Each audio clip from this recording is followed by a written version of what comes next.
thanks for checking out the second half of my conversation with Dr. Molly Gebrian.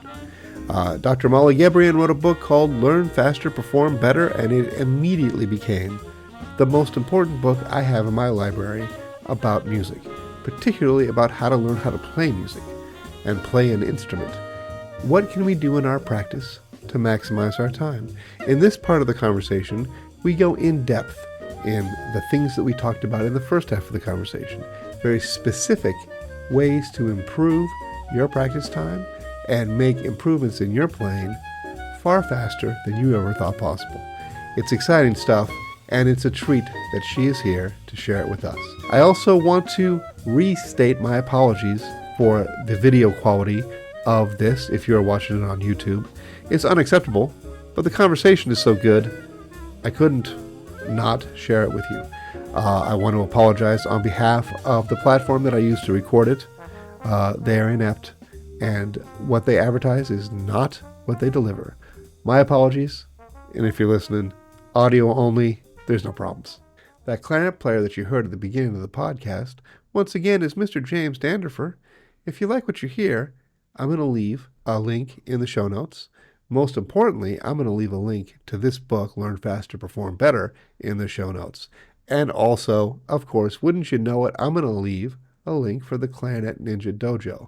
And that is a place for adult clarinet players who are just starting, are coming back after a long layoff, or have been honing their craft for years. There's a place for you where you're going to learn all about how to play the clarinet, when to employ particular exercises, how to make the most beautiful music that you can make, and employ these practice strategies at the right time to maximize the outcome and have you playing the way that you want to as fast as possible, but also having a great time while you do it. So check that all out, and here she is, Dr. Molly Gebrian. Would you talk about strategies to use when you're doing the interleaf practicing to refine what's happening within the smaller parts or the different pieces, so that when we're practicing that, we know that there's a strategy that we can use that is going to, come back and get. So like, what kind of strategies do you recommend in terms of getting to know the music deeply? Yeah, exactly. It totally depends on like where you are in the learning process, what strategies you're going to use. But let's say for something that's relatively new first, because that's the first part of learning. For something that's relatively new, the way that I use interleaf practice when I'm just starting something is I will break whatever the issue is down into however many steps I can see of being able to master this thing. I'll work on my first step until I feel like, okay, like I have somewhat of a handle on this, and then I'll go work on other stuff. When I come back to that new thing I was working on, before I even start to play it again, I will, like your chemistry teacher said, actually, I will review in my mind, okay, what did I do with this when I was practicing this 10 minutes ago, 20 minutes ago, an hour ago, whatever. Review in my mind, like, okay, what did I figure out in terms of whatever my first step is? And then I'll try to see, can I do that first step in my mind with the mental practice that we were just talking about? Because that helps me learn it on a deeper level rather than just relying on my body to do it. I've done that thinking, then I'll try it on the instrument. And I'll either discover, okay, yes, I have this first step down. This feels good. Now let's add another step. So I'm always at that challenge point. If it doesn't feel good, usually something has been clarified in my thinking, like, oh, I thought I understood this rhythm, but actually now I realize I'm confused about this one place. I need to sort this out, right? And so that's kind of how it looks when it's new. When something has been practiced for longer and I'm getting ready to perform it, and I want to make sure, okay, I can just, play this part like at the drop of a hat exactly how I want. I use a number of different strategies for that. One of my favorites is, which I talk about in the book, is usually it's not just one section, it's a bunch of sections. And so I'll make a list of all my hard spots and I will perform each one just one time as if it's the performance or whatever it is I'm preparing for. And if it's good, it gets a tick mark on the list. If it doesn't, it's not. And I just have to go on. Go through my list repeatedly. The goal is 5 tick marks on each spot. But if I get any given one, if I don't play well, I have to erase all my tick marks for that spot. So that simulates just doing it at the drop of a hat. It helps you get into the performance mindset of, okay, what do I have to do to play this right? What do I have to remember about this spot? It also helps you kind of brush things off if things don't go well. Often in performance, something won't go well and it'll cause this spiral where you start like doubting yourself, like, oh my gosh, if I messed up on that one, then I'm going to mess up on all these other things. But with this list thing, say, you come to your first spot for the third time through your list and you really mess it up. Oh, well, too bad. Like that doesn't have anything to do with your second spot. So brush it off, fresh start. And I think that's a really important skill to work on. And so that works on that too. But sort of, testing things sort of out of context when you haven't just been practicing it. Can you just play it on the first try? That really shows you what you need to think about, how you need to think, getting your mindset in the right place. And then it's much, much more likely it's going to go well in performance because you've practiced those skills. When I think about 25 years ago, when I was studying with Ricardo Morales, he could play the hardest excerpts in the audition sequence of things the first time without having practiced it. Like he just had a lesson. He wasn't practicing Hinastera. I was.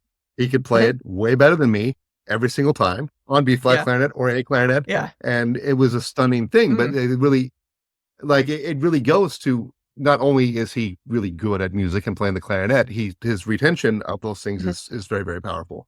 And and that's something that I feel like he must have gotten in his training of how to understand music and know music. And that is where I feel like in America, we don't start sight singing soon enough. We don't start having those sort of fundamental musical skills be a part of what we're doing quite soon enough. I want to get into a theory that I have that is about memorizing things, which I feel like, if I'm practicing something, I should be able to play. If I'm practicing it well, I should be able to play it from memory pretty easily. And not that I'm ever intending to play most of the things that I play from memory, but I should be able to do it. And that is some version of a litmus test as to how effective my practicing has been. Is that? Is there any truth in what I believe? I mean, I don't know. That's an interesting theory. I mean, I feel the same way. I memorize super easily. Like by the time I am physically able to play something, it is absolutely 100% memorized. And I mean, I do think that, so I talk a little bit in the book that like brains really don't like information that feels like it exists in a vacuum, going back to our conversation about theory and oral skills and history, right? Like when you give the musical material a larger framework and a larger structure that it exists within, it helps your brain hold on to it much better. And so if you're practicing in a way that is mindless or kind of surface level in terms of understanding the music, it's going to be really hard for your brain to hold on to it because it feels like it exists in a vacuum and your brain's like, this is just random information. But if you can connect the music to a much deeper, more multifaceted web of information, then you're going to play a lot better. And so, I think there might be something to your theory, because if you are practicing well and you're understanding music on a really deep level, then I don't know how it wouldn't get memorized. At the same time, memorization is a skill, right? And so if people don't practice that skill, they're not going to be as good at it as people that do practice the skill. Because when I started playing, I was completely decoding music. Like for the first, I don't know how many, 10 years, I was playing the clarinet. I would look at the fingering, I put the fingers down, and that must be the right note. It was kind of how I operated. Right. And I first realized when I was trying to play the entertainer in 6th grade that I didn't know how to play a D sharp, so I just didn't play a D sharp. And I was like, wait a minute, that sounds weird. And that was like the first time I realized I can evaluate this based on what happened. I never thought of that. That's funny. But to me, like when I'm playing music, I want to be decoding as the least amount possible. I don't want to have thoughts in my head other than what do I want this to sound like, and does it sound like that? And I don't want to be reading any of the notes because that's taking brain power away from me. Yeah. And that leads into a question that I don't think you talk about in the book, maybe you do, about how we mark our music.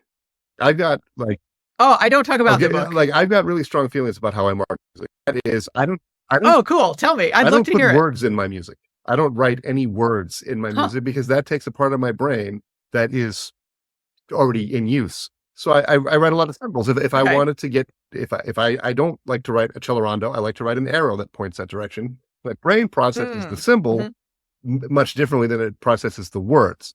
But then the words, one of the things I've done for a long time, it's easier now with things digitally, I would buy a copy of the music.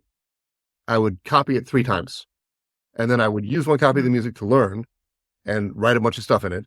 And then I would use another copy of the music and then play and practice and see what of those things I still needed. And by the time I got to the 3rd copy of the music, there was a lot less written in it and a lot less things to distract me as I'm looking at it. And I always, and also as a Broadway player, when you go in and read someone else's music, it's very like when we mark beats, I feel like if I'm going to mark beat 2, I need that line to go out to the side. I don't want it up and down because there's too many lines that are already up and down in the music. And up and down. So I get very dorky about how how I really feel the music should be marked. And I wonder if you have any thoughts about any of that. Yeah, no, I love that. I mark my music to death, I have to say.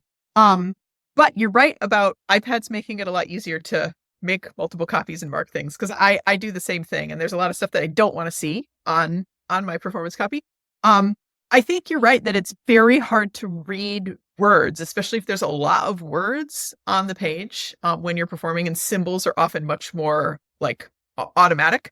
I use a lot of symbols. I use a lot of colors, which I have only started doing since reading off an iPad because it's a lot easier. And I find like that colors symbolize certain things. And that's much easier than reading words, especially I'm thinking right now, like pieces that have a lot of like performance information in the piece or in the notation, especially like extended techniques, that I don't want to read all of that. And so like for string players, we often get asked to play sol ponticello close to the bridge to create kind of a raspy sound in a lot of new music. And if there's a lot of instructions around like where to put your bow, it's really overwhelming and very hard to read. And so I have a color-coded system that ponticello is always red. And so I'll just like underline it or circle it in red. And then I don't read the word, I see red. And then I know what to do. And so, yeah. And certainly if you're marking a part that somebody else is going to read, your words may be very idiosyncratic. I have a number of things that I mark in. For instance, my teacher in undergrad talked a lot about what he calls fast finger fall. So the speed at which your fingers go down on the string influences articulation and how legato it sounds. And so if I want something to be very articulate with my left hand, I will write F to the power of the 3rd, which means fast finger fall. Nobody else would understand that notation, right? And it's not really words. It feels more like a symbol to me when I see it in the music, but I know exactly, what that means. I have a lot of symbols I use too. I've never thought about it in terms of leaving out words entirely. There's definitely a lot of words in my music, but I also think that different brains process like music and language different. I mean, there's a lot of overlap between how music and language are processed in the brain, but different people are different. Like there are many, well, definitely not for clarinetists. You can't talk and play at the same time because your mouth is occupied, but for string players and keyboard players, many people can talk and play at the same time because playing is not using any language parts of the brain. I absolutely 100% cannot do that.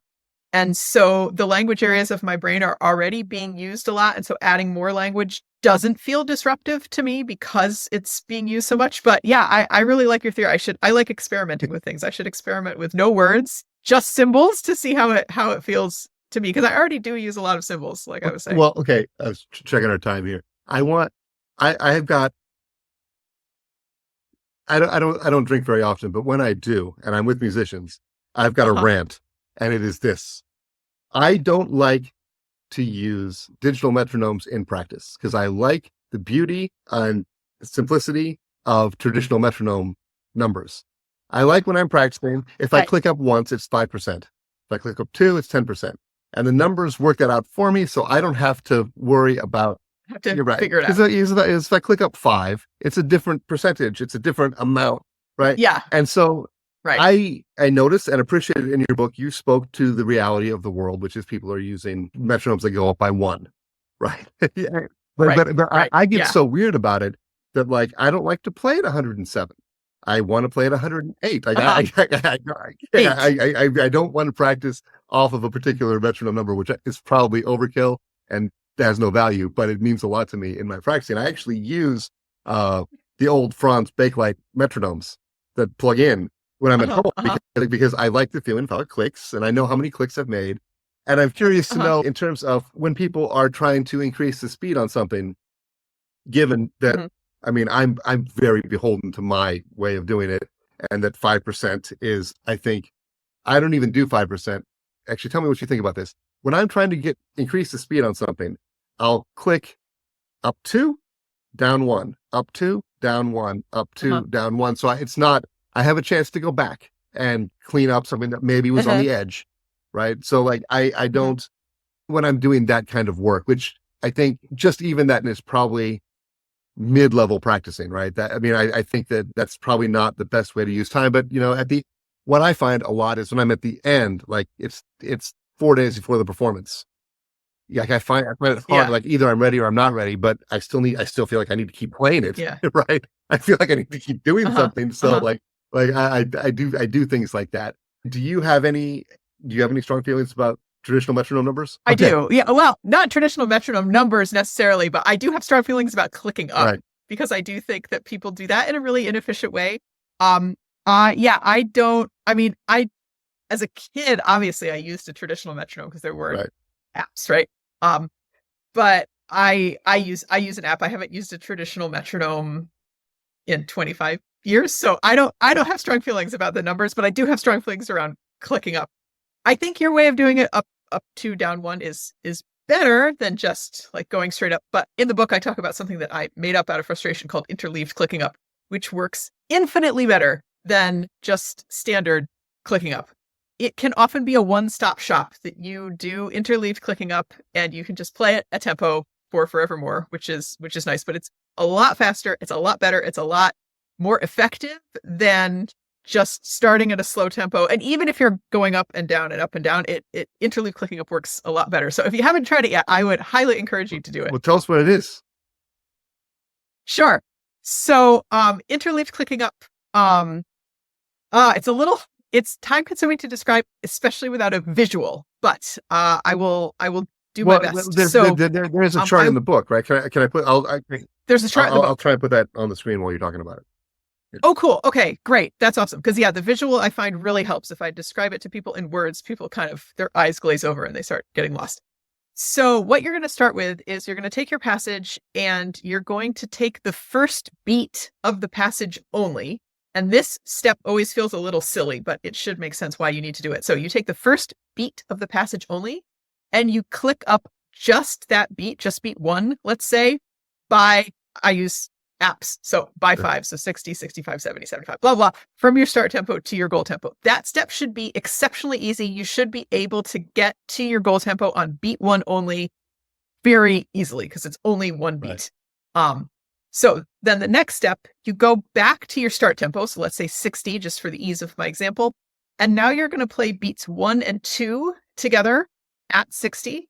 And then at 65, you're only going to do beat 2. Then at 70, you're going to do beats 1 and 2. At 75, you're going to do just beat 2. So on the 5s is the new beat, the second beat that you've added. On the 10s is both beats. So you do that pattern until you get to your goal tempo. Then you go back to your start tempo, 60 for our example, and now you're going to play the first 3 beats at 60. Then you're going to do the third beat only, the new beat at 65, then beats 2 and 3 at 70, then the third beat only at 75, then all 3 beats at 80, and then you continue that pattern going on. So again, the new beat, the third beat is on the 5s. On the 10s, you have to keep track of where you are, whether you're doing beats 2 and 3 or 1, 2, and 3, but it always kind of like chains backwards like that. And then you just keep going on like this. So after you're in any given step, once you get to your goal tempo, you go back to your start tempo and you add a new beat. And then the pattern of going up the new beat, whatever it is always on the 5s. So every 5, you're going to do the new beat. Sometimes it's just the beat isolated, like 65, 75, 85. Sometimes it's with the beats that come before it, chained backwards. And what this does is a number of things. First, if you play stuff that has to be fast too slowly for too long, you actually ingrain a totally different motor pattern, and then you have to like basically learn it over again when you get up to tempo. So it gets you up to tempo immediately so that you are solidifying the motor pattern that you actually want. Second is it isolates each beat, right? Because whatever the new beat is, you're doing it every 5. So that beat gets like special attention. but you're also putting it into context right away. The older the beats get, the less often you do them. So it starts off, you just do the first beat every 5, then it ends up being every 10, every 20, every 30. And so that kind of ups the level of difficulty every time the beats get older and you come back to it, because the gap between the metronome clicks gets bigger and bigger. I call it interleaved clicking up because you are interleaving, right? You're taking a break from certain beats and you're sort of doing other beats.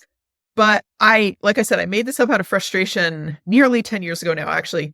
And I teach everybody about this. Everybody who does it, when they try it, I've had so many people send me emails actually like, I've had this passage that I have always thought would be impossible for me. And in one afternoon, I can now play it, having used interleaved clicking up.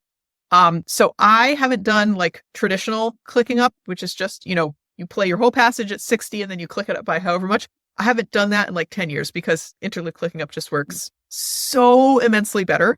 And yeah. Well, So and you that's what I have to a say about YouTube clicking video up. about this, correct? I have a YouTube video all about this where it explains it with the graphic. And then there's another YouTube video where I'm actually doing it with a really easy example that people can play along with if they want to. I find that when I explain it to people understand it. People don't actually like get it until they do it themselves and they can see it's a very simple, straightforward pattern that never changes. But yeah, when people do it, that's when they really get it. Yeah, so I will definitely link the YouTube video in everywhere this goes out, Cool. because your videos are fantastic, and like that's something Thank you. that what I found on my YouTube channel is that people love to watch videos. Is this reed good? Should you use a synthetic reed? The videos on how to practice don't do as well. And I feel like that this is actually the thing, right? This is actually what this is going to help everything. It doesn't really matter what reed you're playing. If but the practice stuff is going to really help you. I definitely feel like that there's an audience that doesn't quite know the value of a video such as that. When I'm hearing you talk about it, like it hurts my brain a little bit. Like I'm like, that sounds so complicated, and that. It's not. I've looked at it. I've watched the video. I understand that it's not, but even in hearing about it again, it sounds complicated. Yeah. And then part of me just says, "I'll just do what I'm already doing." Right. No, I totally get that. And it's funny because I think that is the reaction that people have. Oh, this is complicated.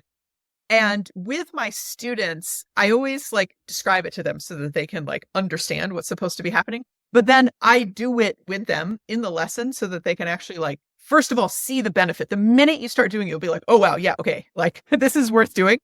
And doing it helps you understand, oh, this is not complicated at all. It's very, very systematic. It's a very simple pattern.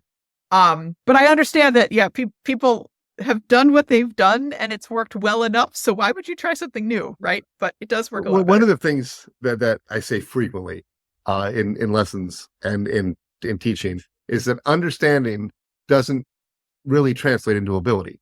It doesn't hurt. It doesn't hurt, but you cannot. And I think this is one of those situations where, you don't need to understand how this works. You just need to actually do it. And then you'll understand it. And then everything will make sense.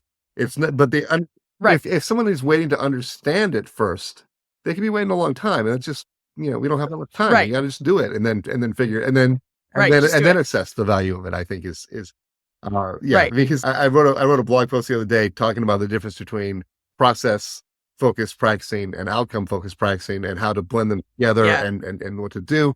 Because a lot of times for me, when I think you mentioned this in your book, ways to get over the anxiety or want to not practice or whatever it is. And so a lot of times I'll just say, okay, put your clarinet together, play 15 minutes. That's all you're obligated. Right. And then I never stop at 15 minutes. I always want to keep on playing. The thing that I definitely want to get from you, and it's something that I see a lot with my adult students, is they very much want to be able to play with a metronome. They want to be able to use a metronome, and they have a very, very hard time staying with the metronome.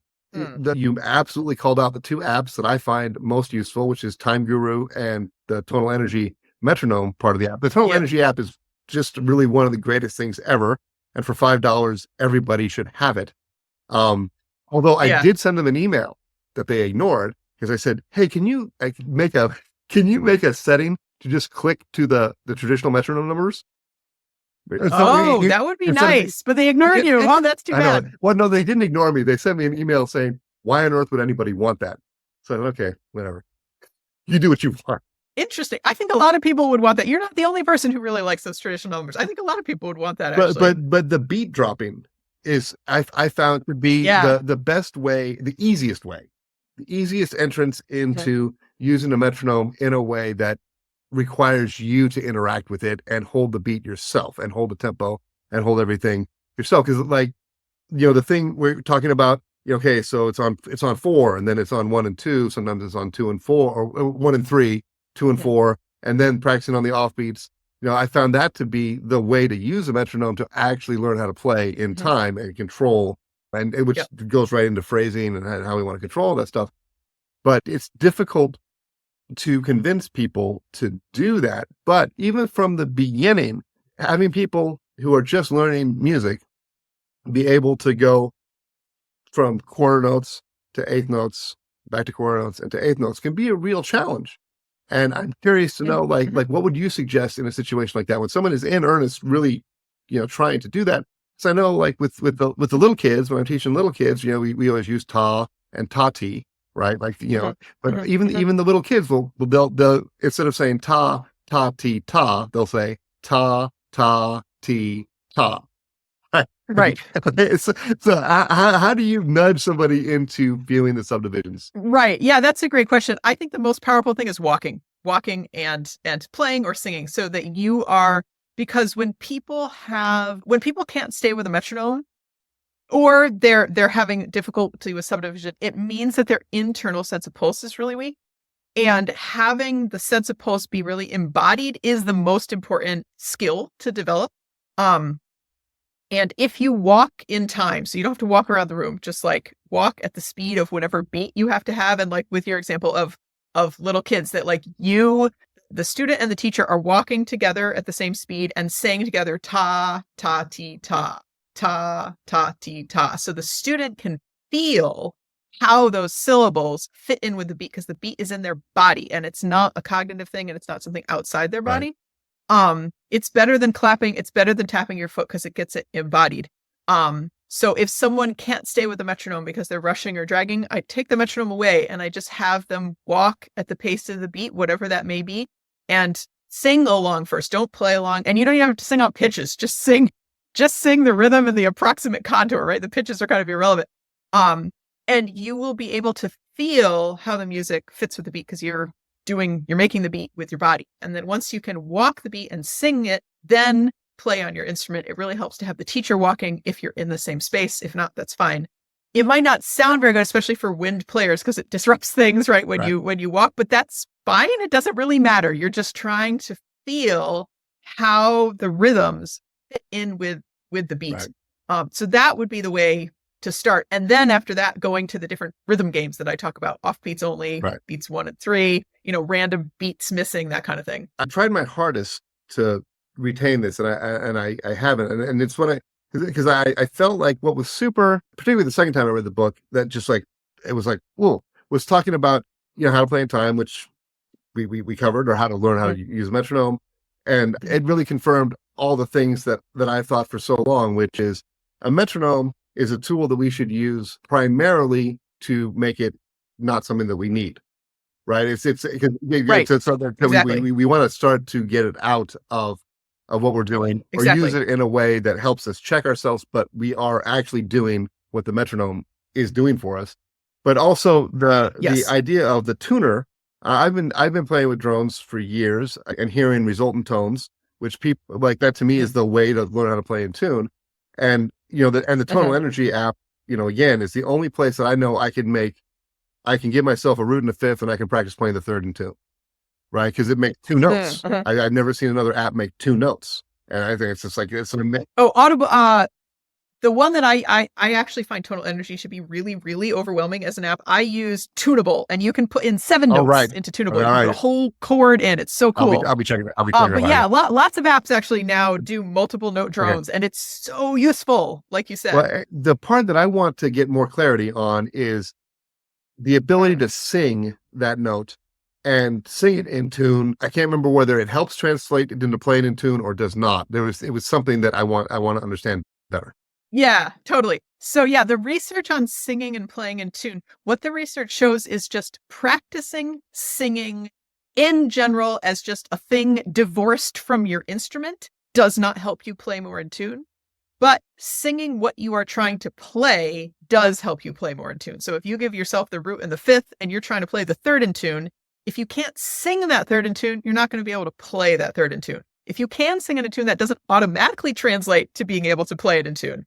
But if you can't sing it, you certainly can't play it because that means you don't know what it's supposed to sound like. Right. Which I think, to me, everything about your book goes to this whole idea that we need to hear what we want to make, the sound we want to make, and then learn how to make that sound, whether it's a time issue or a sound issue. I have a question for you that you're going to know exactly what I'm talking about.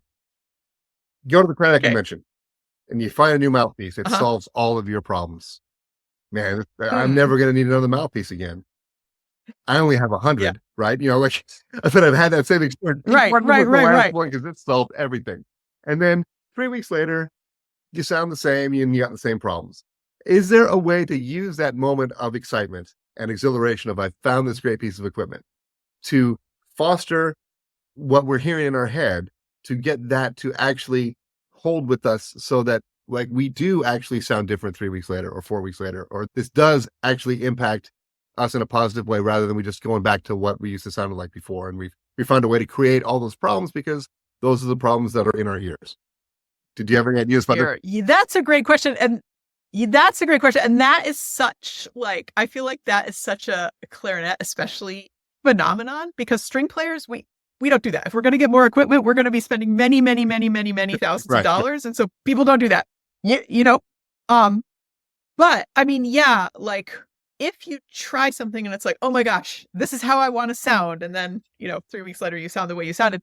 It's because of two things. Yeah. Like you have an old sound in your head of this is how I've always sounded. You haven't updated your sound, but it's also a physical thing that you have old muscle memory that you're playing your new mouthpiece subtly, like your old mouthpiece, right? And you're not really sort of listening and paying attention to what this new mouthpiece will give you.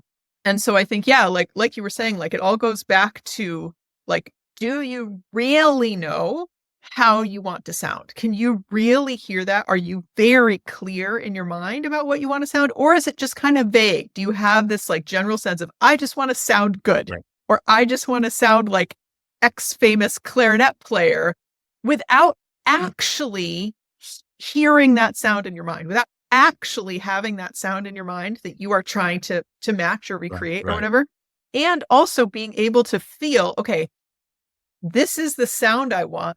How do I create that sound on my instrument, and being able to feel that also. So yeah, I think it gets back to the mental clarity thing of just being as precise with yourself as you can and not sort of settling for just a general, well, I want to sound good. Okay, well, that's many things. I say it all the time, is that since I'm talking about clarinet, I'll say it about clarinet. I've heard myself play the clarinet for thousands of more hours than I've ever heard anyone else play the clarinet. And whatever idiosyncrasies that I might want to change my clarinet playing, I have a hard time identifying them because I don't know that they're happening because I'm so used to hearing them. Right. How do I battle that? Right. Yeah. I mean, I think a couple things. One is it's funny to me that once we're done with school and we're like professionals, we don't take lessons anymore. Like that, if singers take lessons their entire career, actors take lessons their entire career. We as musicians, once we're done with our training, we're done. We never take another lesson, or it's very rare that people do. And that's kind of weird, right? Because it gets you stuck in what you were just talking about. So I think the first thing is to play for other people and get their opinion, and they will point out things that you hadn't noticed. And then you're able to hear them with more clarity because somebody else pointed them out to you. The second is using listening to recordings in a very intentional way. I talk about this a little bit in the book where, pick a recording, pick a piece, pick a particular artist, and listen very specifically to how does this person use their articulation, or how does this person use timing, or how does this person use XYZ? And that's a much more specific way of listening than I think a lot of us do most of the time. We just listen. We're like, oh yeah, that sounds great.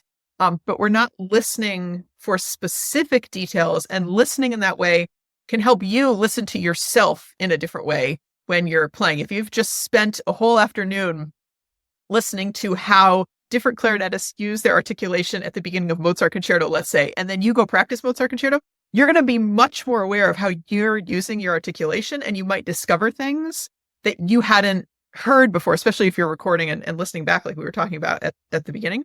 I think the biggest way to get out of this is to play for other people and have other people's ears on you in the way that we are in school, but we tend not to do once we're done. Right. This has been amazing. Thank you for having me. I didn't leave myself the amount of time I would have liked to read your book the second time this past week. But I was telling my daughter's 7. I've been much more actively reading around the house.